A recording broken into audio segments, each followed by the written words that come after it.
Welcome to the debate. Today is January 30th, 2026.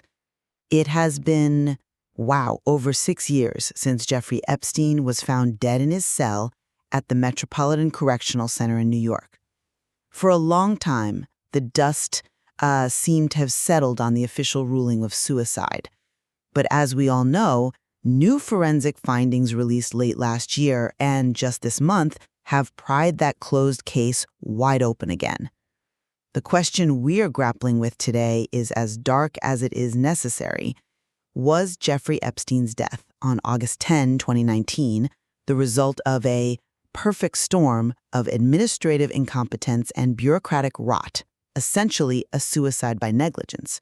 Or was it a facilitated death, where security gaps were intentionally exploited to allow a high-value target to be silenced? And that is undoubtedly the single most scrutinized inmate death in American history.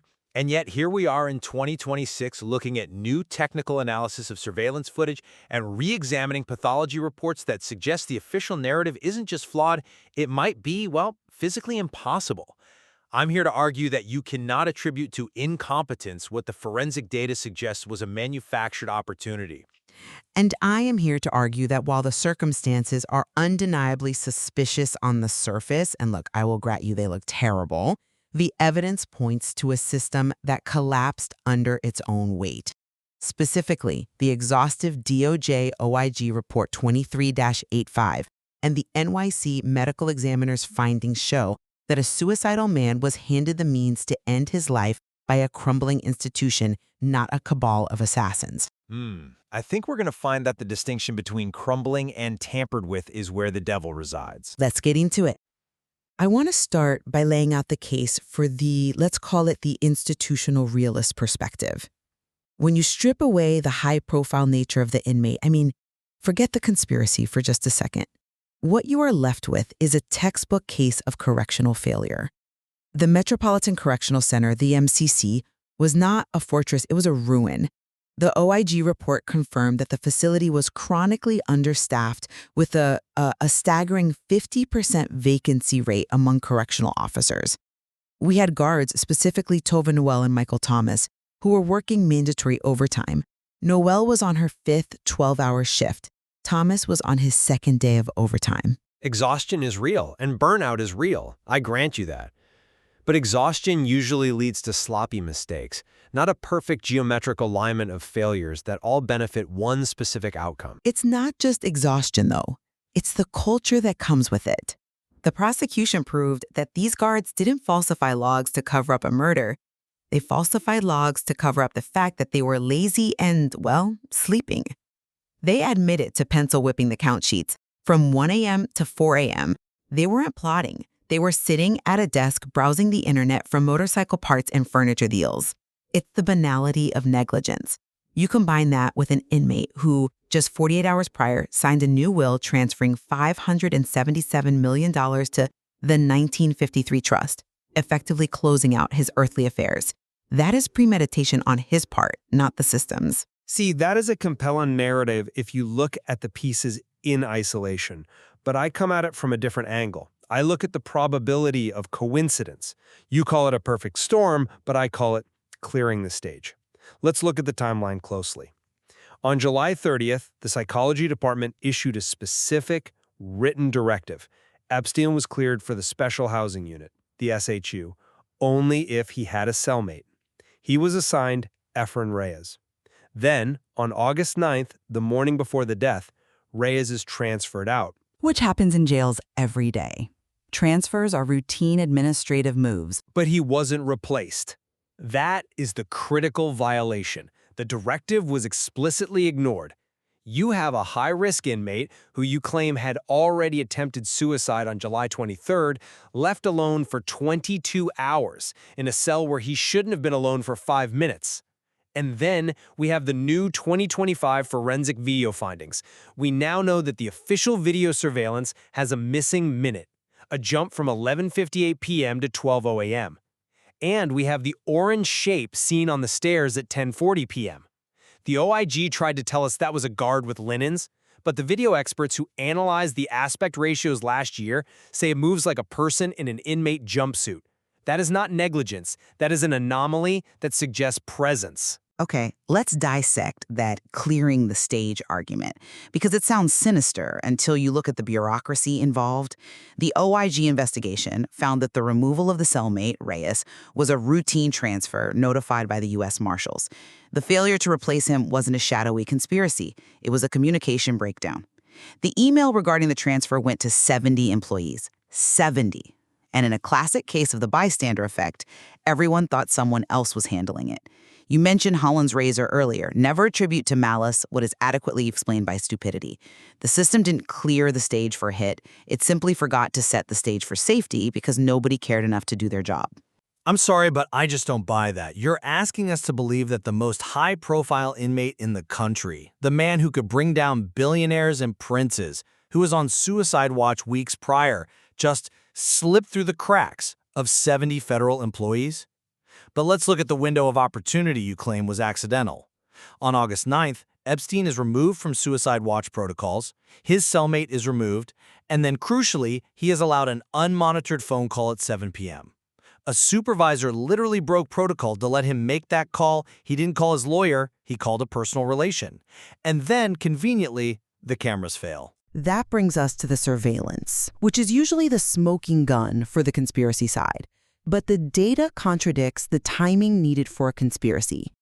The DVR2 hard drive, which recorded the specific view of the cell tiers, failed on July 29th. That is days before the death. It wasn't someone flipping a switch on the night of August 9th to hide a crime. It was a RAID array failure, essentially a server crash, that had been flagged and ignored because the facility was, as I said, crumbling. If this was a plot, they would have had to break the hard drive 2 weeks in advance and hope Epstein was still alive, still in the SHU, and in that specific cell on that specific night. That requires a level of clairvoyance that just doesn't exist. You're relying on the 2019-2023 explanation of the video hardware. I'm looking at the 2025-2026 technical analysis. We now know, thanks to forensic expert Jim Stafford, that the video file released to the public and used in the initial investigation wasn't a raw export. It was a screen recording of a monitor. Can you clarify for the listener why the distinction between a raw export and a screen recording matters? Absolutely. A raw export preserves the metadata, the digital fingerprint that proves the video hasn't been altered. It gives you the raw stream from the camera. A screen recording is just a video of a video playing on a computer screen. It breaks the chain of custody. It allows you to splice, pause, or skip without leaving a digital trace in the file itself because the recording is just capturing what's on the screen.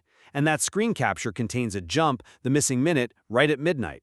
That isn't hardware failure. That is editing. And regarding the orange shape, the OIG dismissed it as Officer Noel carrying linens. But the biomechanics don't match. The figure moves with the gait of a male in an inmate jumpsuit. If an inmate was on the stairs at 10:40 p.m., the claim that no one entered the tier is demonstrably false. I think we have to be careful about over-interpreting pixelated footage from a screen recording. The orange shape is blurry at best, and pareidolia, seeing what we want to see, is a real factor. But even if we entertain the video anomalies, we have to deal with the physical reality of the cell itself. The door was locked. The lock log, which is a physical mechanism independent of the cameras, confirms it was secured at 10:40 p.m. and not opened until 6:30 a.m. the next morning.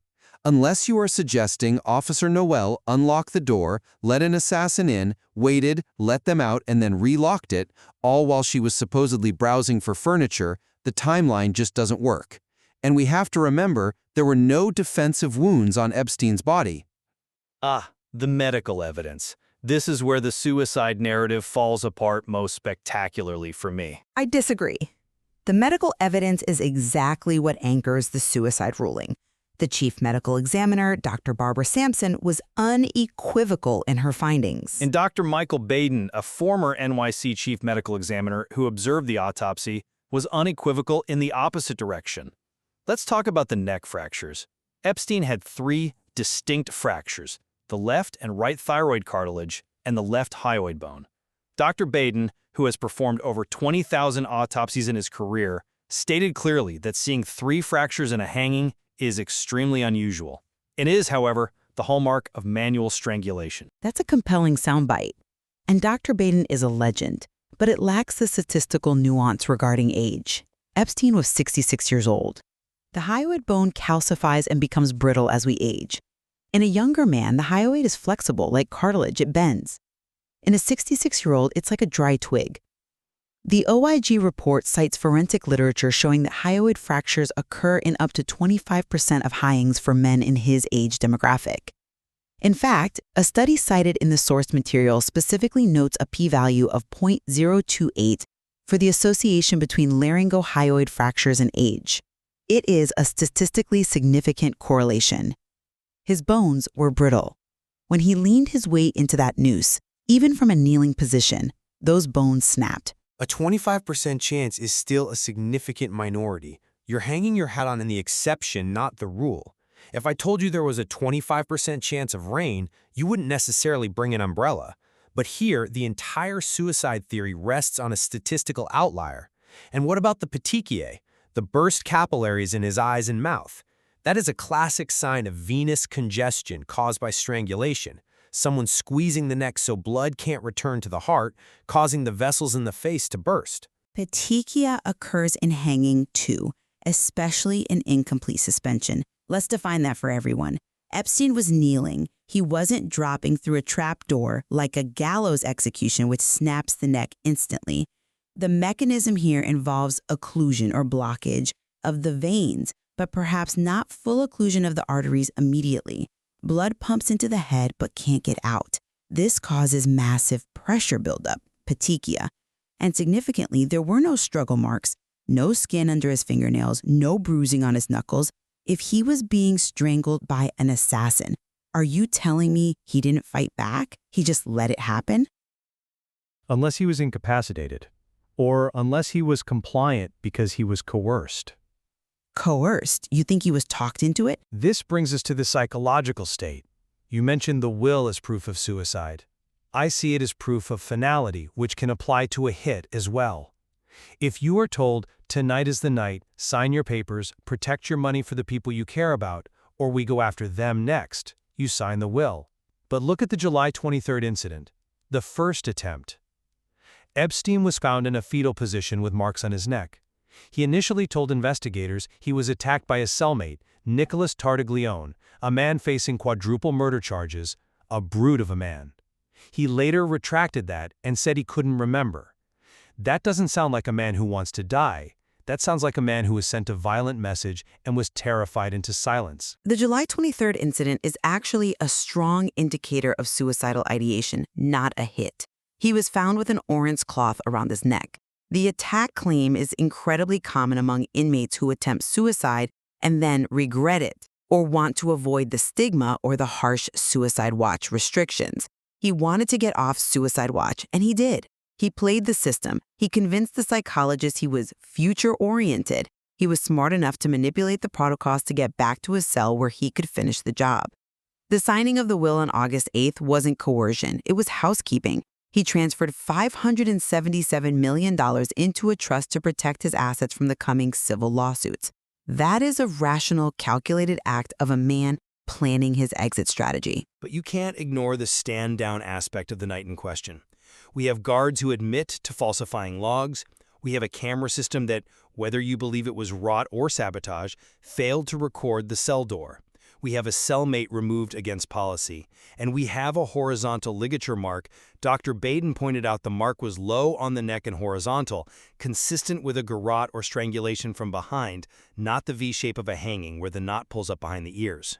The horizontal mark is consistent with the kneeling position. We see this in the scene evidence interpretation matrix from the investigation. When the anchor point is the bunk bed and the person leans forward or kneels, the ligature pulls horizontally, not vertically like a gallows. And regarding the stand down, let's look at the financial investigation. The FBI dug into the finances of Tova Noel and Michael Thomas. If this was a paid hit, where is the money? There were no suspicious deposits, no offshore accounts. They were just two broke, hired guards who wanted to sleep. If there was a grand conspiracy, why rely on two random guards to just happen to be negligent? Absence of evidence is not evidence of absence, especially when we are talking about potentially sophisticated actors. But let's go back to the missing minute in the video, because this feels like the smoking gun of 2026. The government admitted that unedited copies exist. Why manipulate the timestamp? Why stitch two clips together right at midnight? This happened exactly when a materials handler was entering the shoe. The timeline jumps exactly when a shift or an entry could have occurred. That isn't laziness, that is active curation of evidence. You don't accidentally edit a video timeline at the exact moment a door opens unless you don't want people to see who is walking through it. The OIG explanation is that the jump was a nightly reset of the system, a quirk of the software that recalibrates the timestamp. A quirk that happens exactly when the death occurs? That is incredibly convenient. Framework here. The confidence rating for the cameras turned off on purpose theory was rated low by the investigative brief because the failure started July 29th. The confidence rating for suicide is high based on the medical examiner and the lack of entrance on the tier. To believe the homicide theory, you have to believe that the assassin knew the cameras were broken, knew the guards would be asleep, knew the cellmate would be gone, and could enter a locked tier without being seen on the one working camera in the common area. Or the assassin was someone who belonged there, or someone who was allowed in. You keep mentioning the common area camera. The 2026 analysis shows that camera had blind spots. It did not cover the entire tier entrance. It is not the airtight alibi the DOJ claimed it was. And if that orange shape was indeed an inmate, then someone was out of their cell. If someone was out of their cell, the locked door theory is compromised because keys exist. Guards have keys, other staff have keys. But again, that implicates Noel and Thomas directly in a murder plot, not just negligence. And they were the ones who found the body. They triggered the alarm. Their reaction, panic, screaming, admitting they hadn't done their rounds, was recorded. It was a reaction of people who knew they were in trouble for losing their jobs, not people who had just executed a hit. One of them reportedly said, "We're going to lose our jobs, we didn't do the rounds." That sounds like guilt over negligence, not guilt over murder. Or it was a performance. But let's step back to the intent. Epstein had compromising information on some of the most powerful people on the planet. The motive for a facilitated death is overwhelming. The removal of the cellmate, Reyes, is the key. The OIG says it was a mistake. I say if you wanted Epstein dead, step 1 is to get him alone. Step 1 was accomplished on August 9th. Step 2 is to ensure no eyes are on him, accomplished by the sleeping guards and broken cameras. Step 3 is the method. Whether he was strangled or whether he was told do it yourself or else, the result is the same. The system provided the perfect conditions for his death. To call that negligence feels like a cover-up of the magnitude of the failure. I understand the desire to find meaning in this. It is terrifying to think that the Bureau of Prisons is so incompetent that a high-value inmate can just die on their watch. It feels safer in a way to believe in a powerful conspiracy than to accept that our institutions are just broken. But the evidence, the hard evidence of broken hard drives, brittle bones, and falsified logbooks points to a tragedy of errors. The conspiracy was that everyone just stopped caring. They stopped doing their jobs. And Epstein, a manipulative predator to the end, saw that apathy and used it to escape justice. He stole the satisfaction of a verdict from his victims. And I would argue that apathy is the perfect camouflage for intent. You claim the system broke down. I claim the system worked exactly as it needed to for those who wanted him gone. When you have a screen-recorded video with a missing minute, a cellmate removed against protocol, and a hyoid fracture that defies the statistical norm, incompetence stops being a sufficient explanation. You have to ask, who benefited from the incompetence? And the answer is, everyone who didn't want to testify at his trial. We are running up on time, so let's try to summarize where we stand. For me, the OIG report 23085 is the definitive account. It acknowledges the failures, the staffing, the cameras, the logs, but places them in the context of a failing facility. Epstein's death was a suicide by negligence. The Bureau of Prisons failed its duty of care, allowing a desperate man to exploit a broken system. The orange shape and the missing minute are technical ghosts, distractions from the reality of a 66-year-old man who decided to check out on his own terms. And I maintain that the official narrative relies on evidence that has been technically compromised. The 2025 revelations regarding the video footage destroy the chain of custody and the integrity of the timeline. The combination of the removed cellmate, a direct violation of safety protocols, and the specific medical injuries creates reasonable doubt that this was a solo act. The door was opened. Whether it was opened by a guard, a ghost, or a guided hand, the conditions were artificially created. This wasn't just rot. It was a stage set for a specific ending. Regardless of whether you see a perfect storm or a guided hand, one thing is certain. Justice was denied. The victims never got their day in court against Epstein. On that, we absolutely agree. The failure, whether accidental or intentional, was catastrophic. We invite you, the listener, to review the timelines and the evidence we've discussed. Do you see a crumbling bureaucracy or a covered track? Thank you for listening to the debate. Until next time.